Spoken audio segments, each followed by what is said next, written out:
madrugada, bom dia. Conforme prometido, vou dar continuidade aqui na resolução de questões do 20º exame de ordem.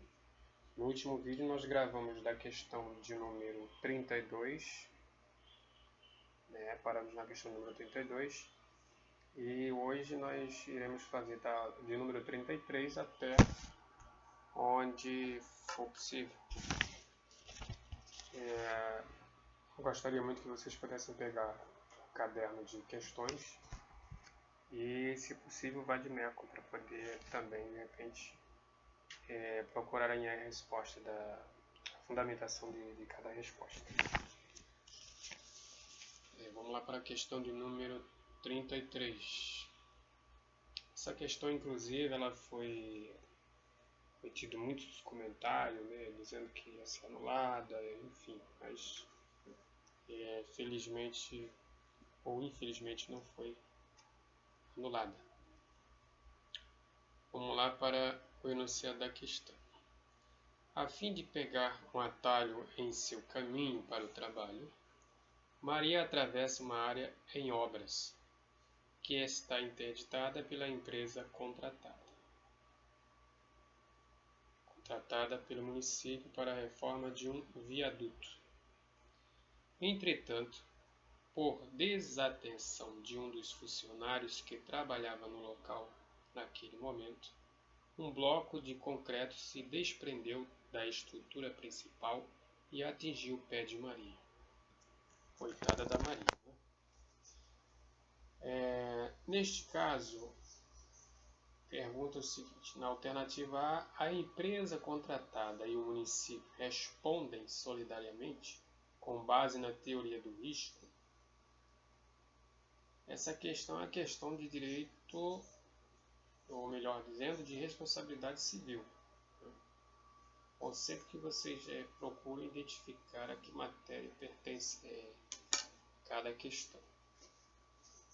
Então, voltando aqui, a empresa contratada e o município respondem solidariamente com base na teoria do risco integral.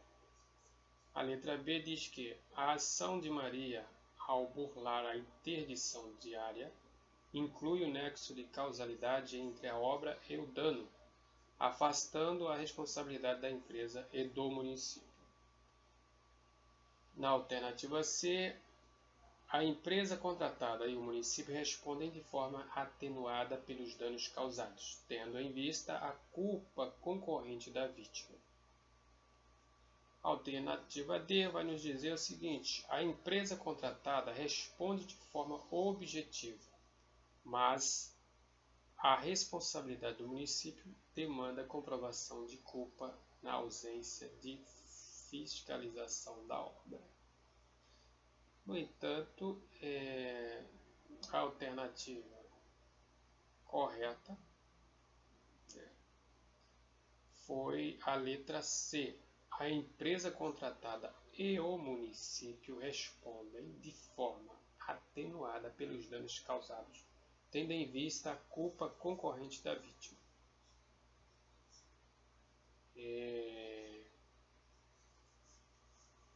Vamos lá para a questão de número 34. Um servidor público federal em São Paulo viajou a serviço para Brasília para uma inspeção e cobriu todas as despesas com recursos próprios. Passados exatos 3 anos e 10 meses, o servidor formulou pedido na esfera administrativa de reembolso de despesas e pagamento das diárias de viagem. A decisão final no processo administrativo somente foi proferida 1 ano e 6 meses após a formalização do pedido, negando o pleito. Diante desse fato, ele pretende ingressar com demanda para cobrar o referido valor. Considerando o exposto, assinale a afirmativa correta. Pelo amor de Deus, vocês fiquem atentos. Quando se pede a correta ou a afirmativa incorreta. Letra A. O prazo prescricional é de 3 anos, que já se tinha consumado quando o servidor formulou o pedido na esfera administrativa. A letra B diz: o prazo prescricional é de 5 anos e este foi suspenso pelo pedido administrativo. Com a decisão negativa, voltou a correr a prescrição contra o servidor.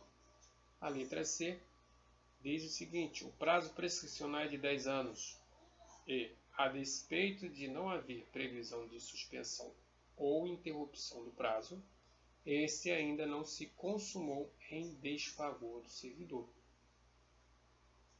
A alternativa D diz: o prazo prescricional é de 5 anos e, portanto, este já transcorreu integralmente, visto que o pedido formulado na esfera administrativa não suspende e nem interrompe a prescrição. Aí você fica, meu Deus, mas que confusão, né? Se você não lê um livro não lê a lei, fica complicado. Você tem que saber o Código do Consumidor, o Código Civil, parte de responsabilidade civil. Então aqui a alternativa que foi dada como correta, segundo a FGV, foi a letra B. O prazo prescricional é de 5 anos e este foi suspenso pelo pedido administrativo. Com a decisão negativa, voltou a correr a prescrição contra o servidor.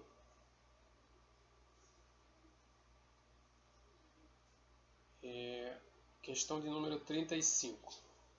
No curso de obra pública de construção de represa para fins de geração de energia hidrelétrica em rio que corta 2 estados da federação, a Associação Privada Sorriso propõe ação civil pública, buscando a reconstituição do ambiente ao status quo anterior ao do início da construção por supostos danos ao meio ambiente. Eu esqueci, mais uma vez, fiquei lendo aqui o caderno, sem estar na tela. Mas nós estamos aqui na questão número 35. Alternativa A. Caso a Associação Sorriso abandone a ação, o Ministério Público ou outro legitimado assumirá a titularidade ativa.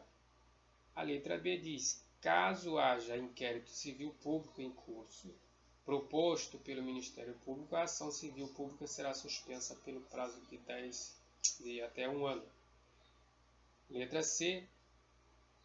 Com o bem público objeto da tutela judicial, esta localizado em mais de um estado da federação, a legitimidade ativa exclusiva para a propositura da ação civil pública é do Ministério Público Federal. A letra D diz: caso o pedido seja julgado improcedente por insuficiência de provas, não será possível a propositura de nova demanda com o mesmo pedido. A alternativa correta aqui é a letra A. Caso a Associação Sorriso abandone a ação, o Ministério Público ou outro legitimado assumirá a titularidade ativa. Vamos lá para a questão de número 36.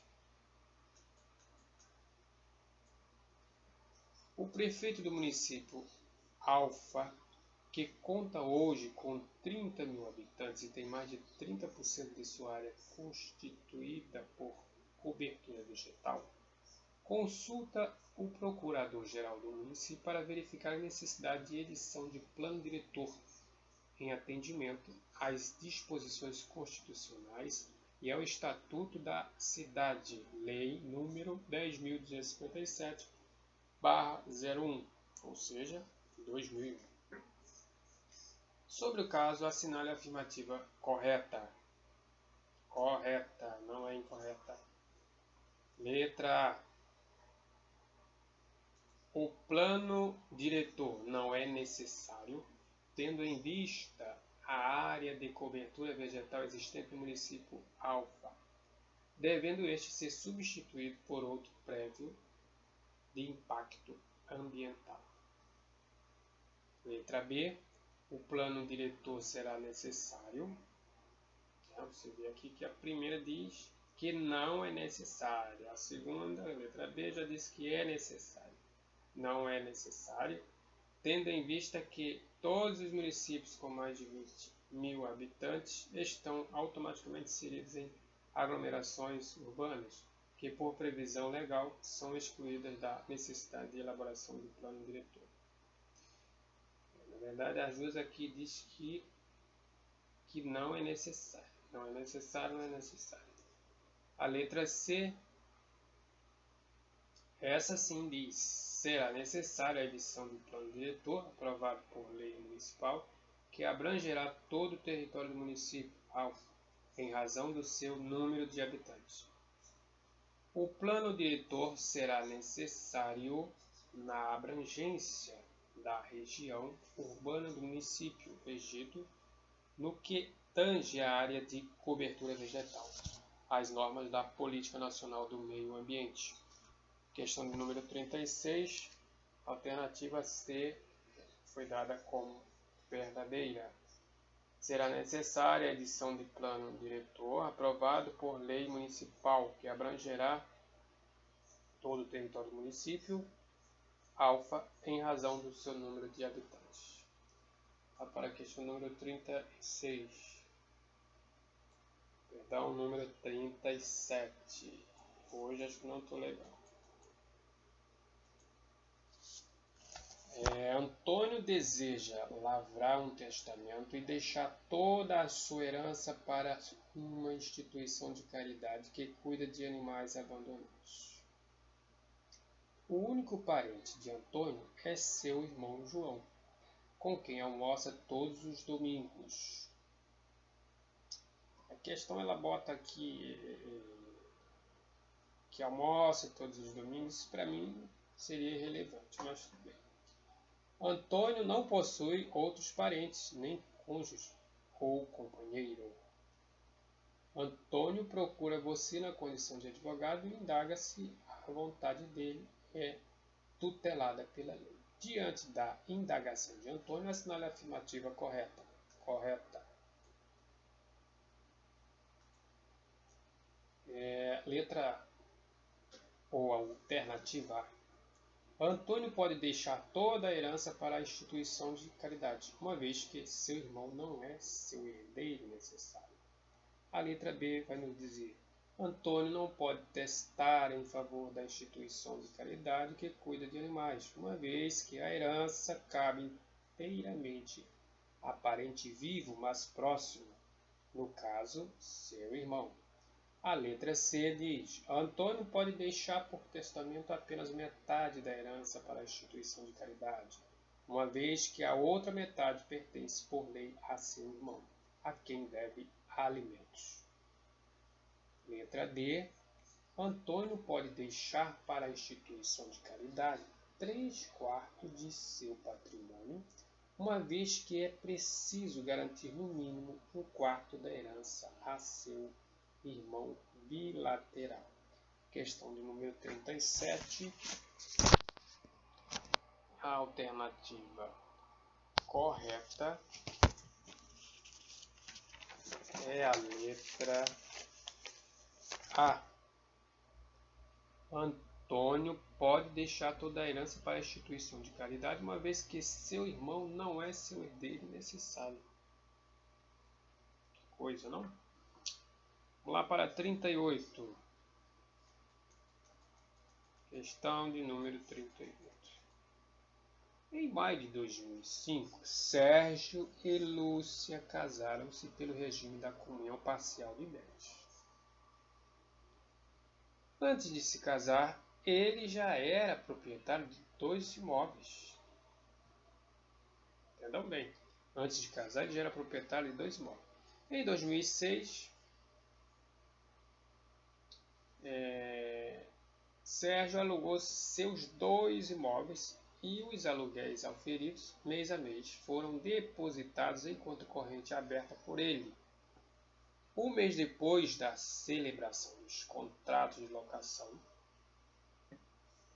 em 2010, Sérgio recebeu o prêmio máximo da loteria em dinheiro, que foi imediatamente aplicado depositado em uma conta poupança aberta por ele naquele momento.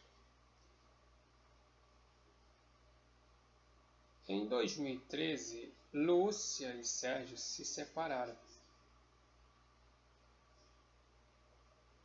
Ou seja, eles se casaram em 2005, em 2013 eles se separaram. Infelizmente viveram muito pouco tempo. 2005 para 2013, você tem quantos anos aí? Nós só temos aí 8 anos. Então vamos aqui. Em 2013, Lúcia e Sérgio se separaram. Lúcia procurou um advogado para saber se tinha direito à partilha do prêmio que Sérgio recebeu na loteria, bem como aos valores oriundos dos aluguéis dos imóveis adquiridos por ele antes do casamento e mensalmente depositados na conta corrente de Sérgio. O importante aqui é a gente ficar atento ao regime de comunhão parcial de bens. É o regime de casamento. Ele é que vai dizer o que ela tem direito ou o que não tem. Vocês sabem que quem casa-se pelo regime parcial de comunhão de bens, os bens posteriores ao casamento, eles se comunicam. Os que for anterior, o que era do fulano é dele. A partir do momento que ele se casou, que ele conseguiu posterior ao casamento, aí sim ele vai ter que dividir. Com base na hipótese narrada, assinale a afirmativa correta. Letra A. Ela não tem direito à partilha do prêmio e os valores depositados na conta corrente de Sérgio, oriundos dos aluguéis de seu imóveis, uma vez que se constitui como bens particulares de Sérgio. Ou seja, aqui eles fazem na letra A, faz a mistura os dois. Mistura o dinheiro que ele ganhou da loto com os aluguéis, uma salada mista aqui. Aqui a letra B diz, ela tem direito à partilha dos valores depositados na conta corrente de Sérgio, oriundos dos aluguéis de seus imóveis, mas não tem direito à partilha do prêmio obtido na loteria. Repetindo, letra B, ela tem direito à partilha dos valores depositados na conta corrente de Sérgio, ou seja, da venda lá dos aluguéis. Oriundos dos aluguéis de seus imóveis, mas não tem direito à partilha do prêmio obtido na loteria. A letra C diz, ela tem direito à partilha do prêmio, mas não poderá pleitear a partilha dos valores depositados na conta corrente de Sérgio, oriundos dos aluguéis de seus imóveis. A letra D vai nos dizer, ela tem direito à partilha do prêmio e dos valores depositados na conta corrente de Sérgio, oriundos dos aluguéis dos imóveis de Sérgio, uma vez que ambos constituem-se bens comuns do casal. E agora, José? Agora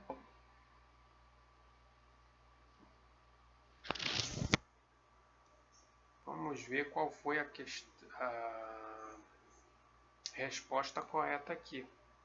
A resposta correta, então, é a letra D. Dado. Ela tem direito à partilha do prêmio e dos valores depositados na conta corrente de Sérgio, oriundos dos aluguéis dos imóveis de Sérgio, uma vez que ambos constituem-se bens comuns do casal.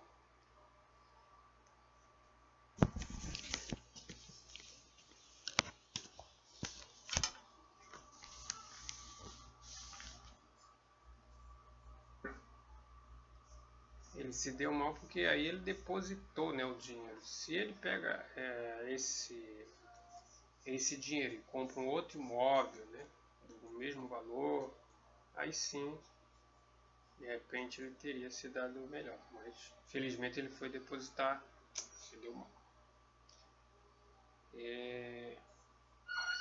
Questão de número 39. Paulo, João e Pedro. São 3 pessoas. Mutuários contraíram empréstimo com Fernando, mutante, tornando-se assim devedores solidários do valor de R$6.000, ou seja, 2 para cada um. É isso? Paulo, João e Pedro. O Fernando, no caso, foi quem... Fernando, mutante, tornou-se assim devedor solidário do valor. Fernando, muito amigo de Paulo, exonerou-o da solidariedade. João, por sua vez, tornou-se insolvente. No dia do vencimento da dívida, Pedro pagou integralmente o empréstimo. Ou seja, só sobrou para Pedro, né? Considerando a hipótese narrada, assinale a afirmativa correta. Letra A diz: Pedro não poderá regredir contra Paulo para que participe do rateio do quinhão de João, pois Fernando o exonerou da solidariedade. A letra B: apesar da exoneração da solidariedade, Pedro pode cobrar de Paulo o valor de R$3.000. A letra C: ao pagar integralmente a dívida, Pedro se subroga nos direitos de Fernando, permitindo-se que cobre a integralidade da dívida dos demais devedores. Letra D. Pedro deveria ter pago a Fernando apenas R$2.000, pois a exoneração da solidariedade em relação a Paulo importa necessariamente a exoneração da solidariedade em relação a todos os co-devedores. E agora? Agora, vamos lá ver qual foi a resposta correta da 39. A 39 é a letra B. Apesar da exoneração da solidariedade, Pedro pode cobrar de Paulo o valor de R$3.000. Vamos lá para a questão de número 40. Vitor, Paulo e Maria são coproprietários em regime de condomínio pro indiviso de uma casa, sendo cada um deles titular de parte ideal representativa de 1/3 da coisa comum. Todos usam esporadicamente a casa nos finais de semana. Melhor, esporadicamente a casa nos finais de semana. Eu acho que está na hora de eu tocar o meu óculos. Certo dia, ao visitar a casa, Maria descobre um vazamento no encanamento de água. Sem perder tempo, contrata em nome próprio uma sociedade empreiteira para a realização da substituição do cano danificado. Pelo serviço, ficou ajustado contratualmente o pagamento de R$9.900. Tendo em vista os fatos expostos, assinale a afirmativa correta. Estamos aqui. Letra A. A empreiteira pode cobrar a remuneração ajustada contratualmente de qualquer um dos condôminos. A alternativa B. Vou falar alternativa, fica mais termo mais correto, né? Alternativa B. A empreiteira pode cobrar a remuneração ajustada contratualmente apenas de Maria, de Márcia, que por sua vez tem direito de regresso contra os demais condôminos. Alternativa C. A empreiteira não pode cobrar a remuneração contratualmente ajustada de Márcia ou de qualquer outro condômino, uma vez que o serviço foi contratado sem a prévia aprovação da totalidade dos condôminos. Alternativa D. A empreiteira pode cobrar a remuneração ajustada contratualmente apenas de Márcia, que deverá suportar sozinha a despesa, sem direito de regresso contra os demais condôminos, uma vez que contratou a empreiteira sem o prévio consentimento dos demais condôminos. A alternativa correta aqui foi a letra B. A empreiteira pode cobrar a remuneração ajustada contratualmente apenas Demácia, que, por sua vez, tem direito de regresso contra os demais condôminos. Que foi a alternativa correta.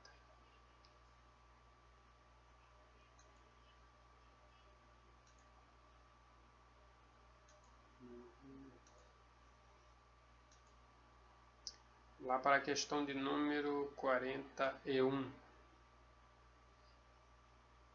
Lá, gente, já, isso aqui, já que vocês têm preguiça de ler, de pegar um caderninho de questões e ler, bater com o gabarito, eu estou fazendo isso para vocês. Né? Aí é só vocês ficarem escutando aí e acompanhando aí no caderno. Conferindo o gabarito. Né? E de certa forma também, para mim é ótimo. Estou ensinando para vocês e também estou aprendendo. Uma forma divertida de aprender. Não sei se vocês observaram, o meu vídeo ainda está o som muito ruim, né? Qualidade péssima, um vídeo totalmente sem qualidade, né? Mas depois eu vou dar uma melhorada nisso aí. O importante para mim aqui é que vocês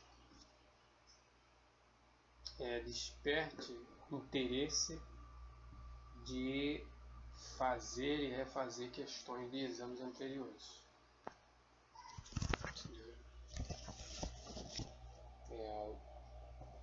Posteriormente eu vou criar mais alguns vídeos, comprar uma aparelhagem melhor e fazer um vídeo aí, mostrar essa cara linda aí para vocês. Tá? Isso aí vai ser surpresa. Sem muitas delongas, vamos aqui dar continuidade. Então a gente estava na questão de número, que eu até me perdi aqui. Vamos lá, questão de número 40.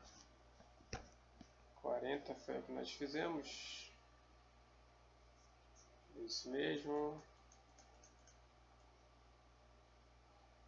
Deixa eu conferir aqui se foi a 40 mesmo. Vamos lá ver se... Isso mesmo, foi a questão número 40. Vamos para a questão número 41. Cristiano, piloto comercial, está casado com Rebeca. Em um dia de forte neblina, ele não consegue controlar o avião que pilotava e a aeronave com 200 pessoas a bordo desaparece dos radares da torre de controle pouco antes do tempo previsto para sua aterrissagem.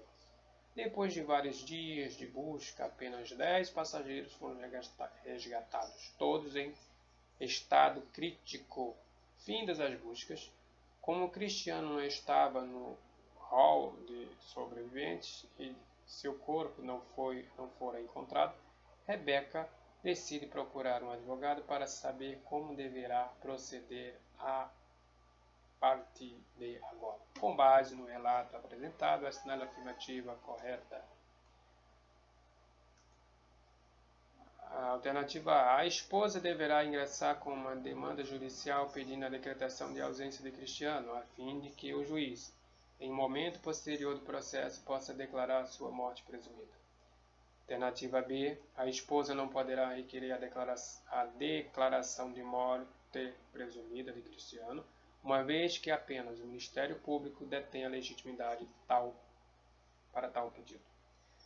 Alternativa C. A declaração de morte presumida de Cristiano poderá ser requerida independentemente de prévia decretação de ausência, uma vez que esgotadas as buscas e averiguações por parte das autoridades competentes. Alternativa D. A sentença que declarar a morte presumida de Cristiano não deverá fixar a data provável do seu falecimento.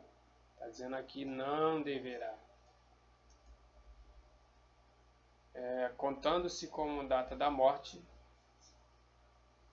a data da publicação da sentença no meio oficial. Alternativa correta, então, aí, dada pela FGV, foi a letra C. A declaração da morte presumida de Cristiano poderá ser requerida independentemente da prévia decretação de ausência, uma vez que esgotadas as buscas e averiguações por parte das autoridades competentes. Aqui é óbvio, né? Vamos lá para 42.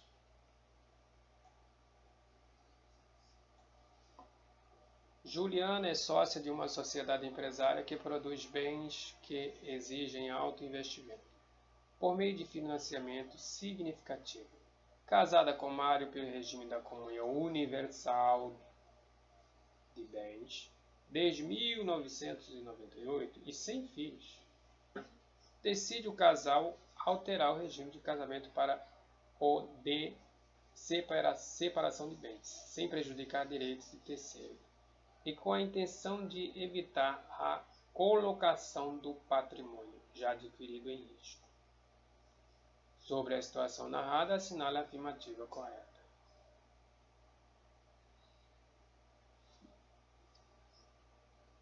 Eu não preciso dizer aqui que a gente está tratando de matéria de direito civil, né, gente? Pelo amor de Deus. Sobre a situação narrada, assinale a afirmativa correta. Letra A. A alternativa. A alteração do regime de bens mediante escritura pública, realizada pelos cônjuges e averbada no registro civil, é possível. Letra B. A alteração do regime de bens, tendo em vista que o casamento foi realizado antes da vigência do Código Civil de 2002, não é possível. Alternativa C. A alteração do regime de bens mediante autorização judicial com pedido motivado de ambos os cônjuges, apurada a procedência das razões invocadas e ressalvados os direitos de terceiro, é possível. A alternativa D. Não é possível a alteração para o regime de separação de bens, tão somente para o regime de bens legal, qual seja ou da comunhão parcial de bens. Alternativa 42, ou melhor dizendo, a questão 42, alternativa correta, então é a letra C. A alteração do regime de bens mediante autorização judicial, com pedido motivado de ambos os cônjuges, apurada a procedência das razões invocadas e ressalvados os direitos de terceiro, é possível. Vamos lá para a questão número 43. Até que elas têm uns enunciados até pequenos, né? Ou curto. Maria, trabalhadora autônoma, foi atropelada por um ônibus da aviação XYZ,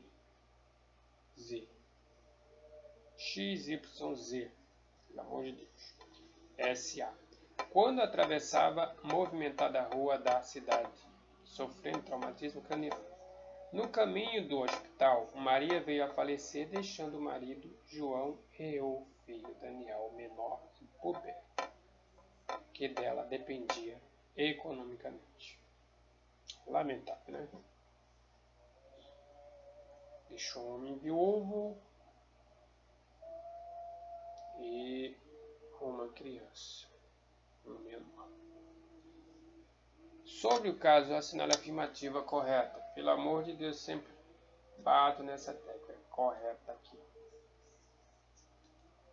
Alternativa A. João não poderá cobrar compensação por danos morais em nome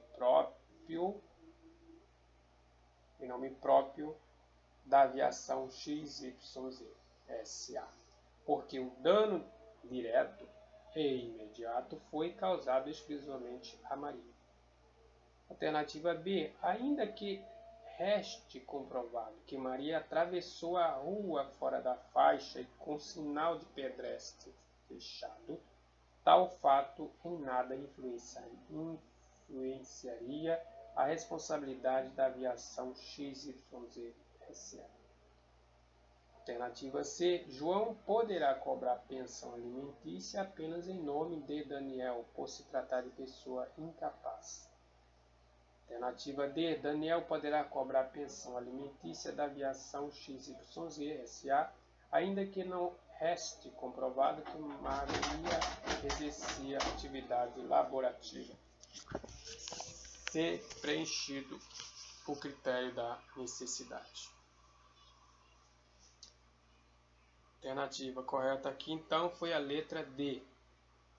Daniel poderá cobrar pensão alimentícia da aviação XYZ, ainda que não reste comprovado que Maria exercia atividade laborativa, se preenchido o critério da necessidade. Questão de número 44. Casal de brasileiro domiciliado na Itália passa regularmente férias 2 vezes por ano no Brasil.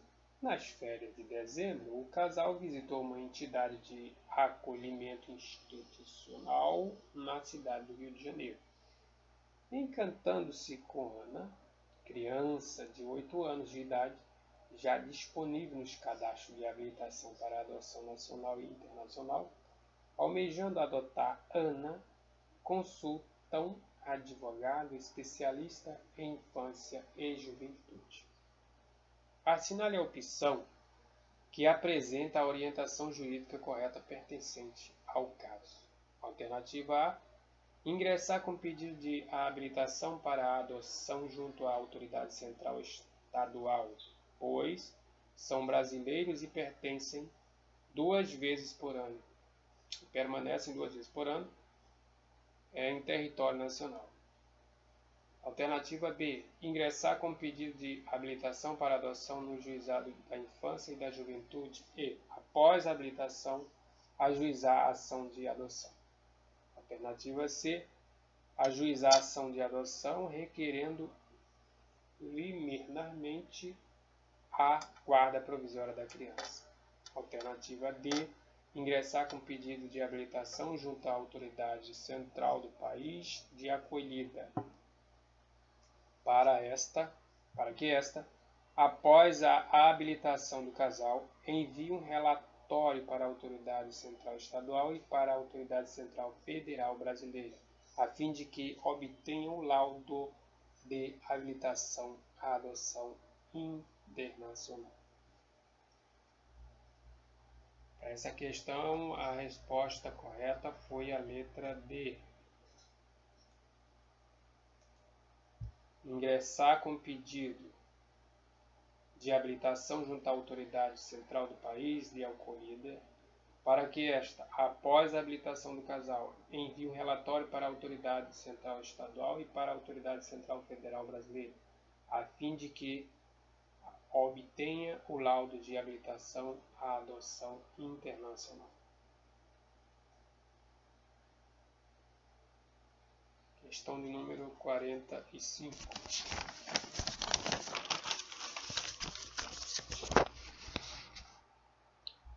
Vanessa e Vitor vivem com o filho Marcelo, criança com 6 anos de idade, na casa dos avós paternos. Em um trágico acidente, Vitor veio a falecer. A viúva, logo após o óbito, decide morar na casa de seus pais com o filho.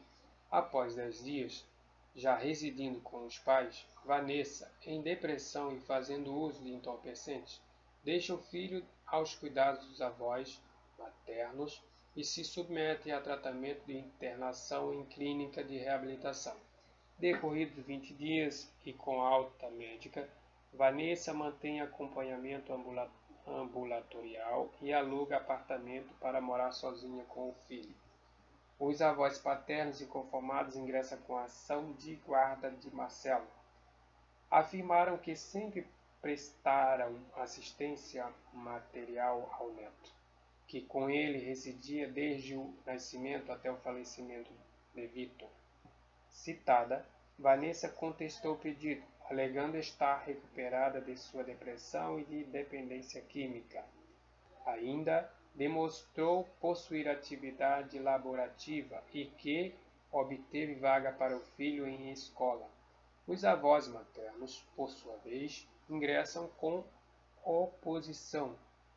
Aduziram que Marcelo ficou muito bem aos seus cuidados e que possuem excelente plano de saúde, que possibilitará a inclusão do neto como dependente. Bom, sobre a guarda de Marcelo, à luz da proteção integral da criança e do adolescente, assinale a afirmativa correta. Alternativa A. Marcelo deve ficar com os avós maternos, com quem por último residiu, em razão dos benefícios da inclusão da criança como dependente do plano de saúde. Alternativa B. Marcelo deve ficar na companhia dos avós paternos, pois sempre prestaram assistência material à criança, que com eles residia antes do falecimento de Vitor. Alternativa C. Marcelo deve ficar sob guarda da mãe, já que ela nunca abandonou o filho e sempre cumpriu com os deveres inerentes ao exercício do poder familiar, ainda que com o auxílio dos avós. Alternativa D. Em programa de acolhimento familiar, até que esteja cabalmente demonstrado que a genitora não faz mais uso de substâncias entorpecentes. Alternativa correta aqui, então, é a letra C. Marcelo deve ficar sob a guarda da mãe, claro, já que ela nunca abandonou o filho e sempre cumpriu com os deveres inerentes ao exercício do poder familiar, ainda que com o auxílio dos avós. Claro que se os avós tiverem boa vontade, independentemente dele estar com a mãe ou com eles terão que ajudar eles de qualquer forma. E isso é que prova realmente que eles o amam, né? A verdade seja dita. Questão de número 46. Heitor agraciou 5 funcionários de uma de suas sociedades empresárias, situada no Rio Grande do Sul, com uma viagem para curso de treinamento profissional realizada em determinado sábado, de 9 às 15 horas, numa cidade do Uruguai, a cerca de 50 minutos de voo. Heitor custeou as passagens aéreas, translado e alimentação dos 5 funcionários com sua própria renda, integralmente desvinculada da atividade empresária. Ocorre que houve atraso no voo sem qualquer justificativa prestada pela companhia aérea. Às 14 horas, sem previsão de saída do voo, todos desistiram do embarque e perderam o curso de treinamento. Nesse contexto, é correto afirmar que: alternativa A. Por se tratar de transporte aéreo internacional para o pedido de danos extrapatrimoniais, não há incidência do Código de Defesa do Consumidor e nem do Código Civil, que regula apenas contrato de transporte em território nacional, prevalecendo unicamente as normas internacionais. Alternativa B. Ao caso, aplica-se a norma consumerista, sendo que apenas Heitor é consumidor por ter custeado a viagem com seus recursos, mas com ele tem boas condições financeiras. Por esse motivo, é consumidor não enquadrado em condição de vulnerabilidade, como tutela o Código de Defesa do Consumidor. Alternativa C. Embora se trate de transporte aéreo internacional, há incidência plena do Código de Defesa do Consumidor para o pedido de danos extrapatrimoniais, em detrimento das normas internacionais e, apesar de Heitor ter boas condições financeiras, enquadra-se na condição de vulnerabilidade, assim como os seus funcionários, para o pleito de reparação.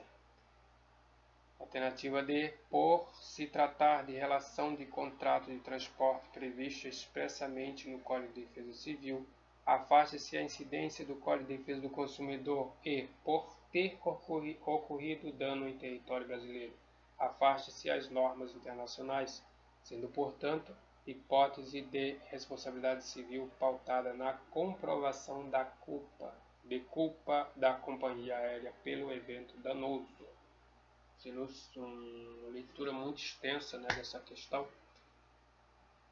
Vamos lá aí para a questão 46. A alternativa foi correta, letra C. Letra C. Que,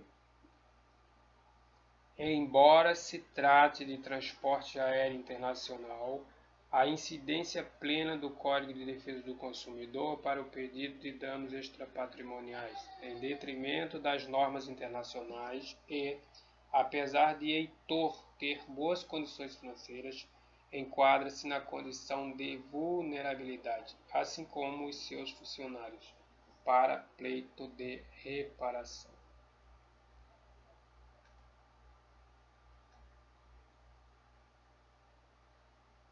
Questão de número 47.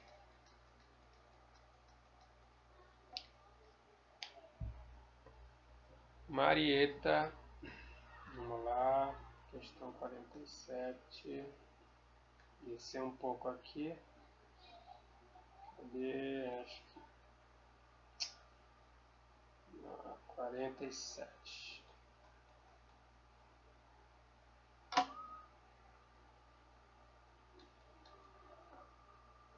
aqui, estamos aqui.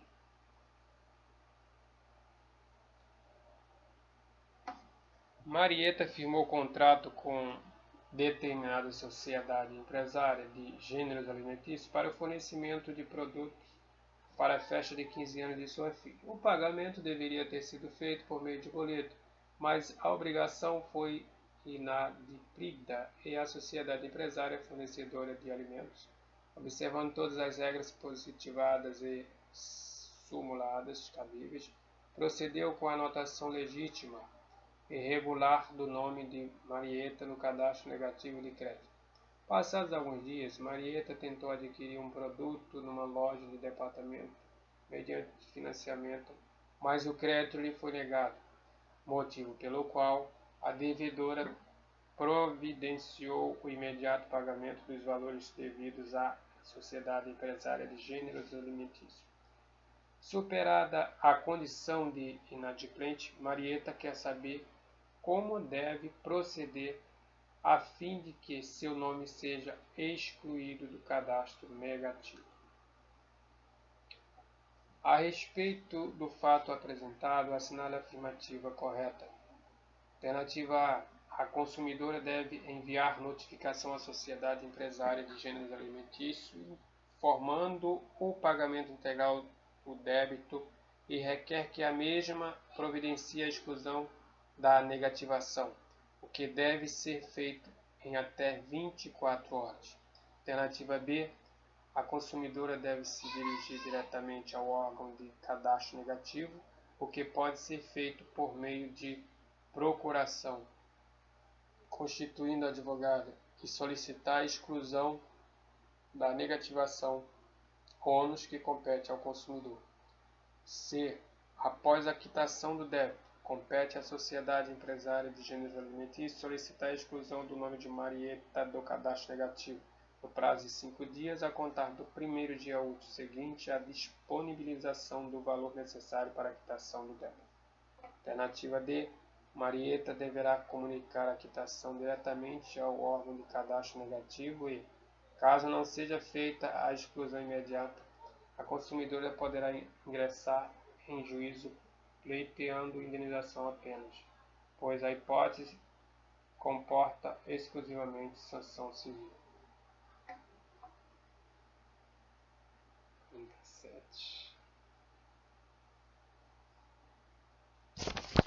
37, então a letra C. Após a quitação do débito, compete à sociedade empresária de gêneros alimentícios solicitar a exclusão do nome de Marieta do cadastro negativo no prazo de 5 dias, a contar do primeiro dia útil seguinte à disponibilização do valor necessário para a quitação do débito. 48. Questão de número 48. Mostardas Tavares e Companhia Limitada, empresa de pequeno porte, que é a IPP, requereu sua recuperação judicial, tendo o pedido sido despachado pelo juiz com a nomeação de Frederico Portela como administrador judicial. Em relação à remuneração do administrador judicial, será observada a seguinte regra. Alternativa A. A remuneração não excederá 5% do valor devido aos credores submetidos à recuperação judicial. Alternativa B. Caberá ao devedor arcar com as despesas relativas à remuneração do administrador judicial e das pessoas eventualmente contratadas para auxiliar. Alternativa C. A remuneração deverá ser paga até o final do encerramento da verificação dos créditos e publicação dos quadros de credores, do quadro de credores. Alternativa D. Será devida a remuneração, não é nada de a remuneração, será devida remuneração proporcional ao trabalho realizado quando o administrador judicial for destituído por descumprimento de deveres legais. Alternativa correta aqui da 48 é a letra C. Também, não, letra C não, essa daqui... Caberá ao devedor arcar com despesas e a remuneração. É a alternativa B. Alternativa B que é a correta. Caberá ao devedor arcar com as despesas relativas à remuneração do administrador judicial e das pessoas eventualmente contratadas para auxiliá-lo. 49. Cícero sacou uma letra de câmbio em favor de Amélia, tendo designado como sacado Elísio, que acatou a ordem de pagamento. A primeira endossante realizou um endosso em preto para Dário, com proibição de novo endosso. Diante do feito legal da cláusula de proibição de novo endosso, assinale a afirmativa correta. Alternativa A. Caso Dário realize um novo endosso, tal transferência terá efeito de cessão de crédito perante os co-obrigados e efeito de endosso perante o aceitante. Alternativa B. Dário não poderá realizar novo endosso no título sob pena de desoneração de responsabilidade cambial dos co-obrigados. Alternativa C. Tal qual o endosso parcial, a proibição de novo endosso é nula por restringir a responsabilidade cambiária do endossante e do sacado. Letra D. Amélia, embora co-obrigada, não responde pelo pagamento da letra de câmbio perante os endossários posteriores à data. 49, questão... A alternativa foi a C.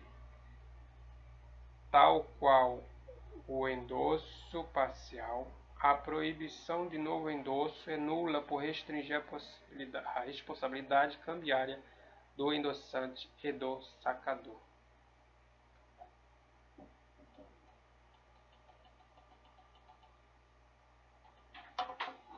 Questão de número 50. P Indústria S.A., companhia fechada, passa momentaneamente por dificuldade financeira, que se agravam com a crise na atividade industrial do país. A Assembleia Geral autorizou os administradores a alienar bens do ativo permanente, dentre eles uma unidade produtiva situada no município de Mirante da Serra, avaliada em 495 milhões de reais. Considerando-se que a unidade produtiva da companhia integra seu estabelecimento, assinale a afirmativa correta. Alternativa A. A Assembleia Geral não pode autorizar a alienação da unidade produtiva por ser o estabelecimento uma universidade de direito. Seus elementos devem ser mantidos indivisíveis e unilateralmente agregados para o exercício da empresa. Alternativa B.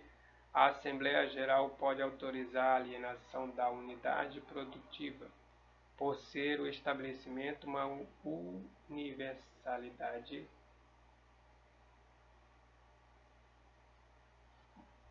de fato. Seus elementos podem ser objeto de negócios jurídicos próprios, translativos ou constitutivos separadamente dos demais. Alternativa C. A Assembleia Geral pode autorizar a alienação da unidade produtiva por ser o estabelecimento um patrimônio de afetação.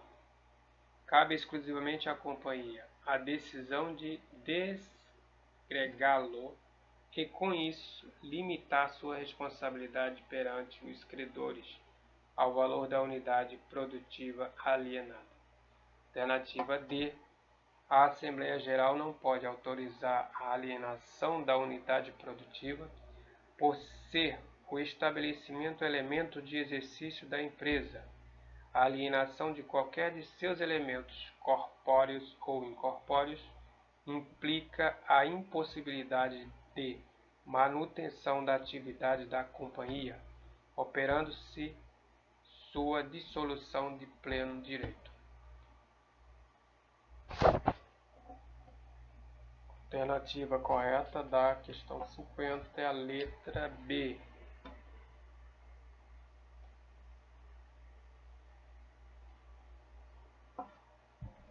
A Assembleia Geral pode autorizar a alienação da unidade produtiva por ser o estabelecimento uma universalidade de fato. Seus elementos podem ser objeto de negócios jurídicos próprios, translativos ou constitutivos separadamente dos demais.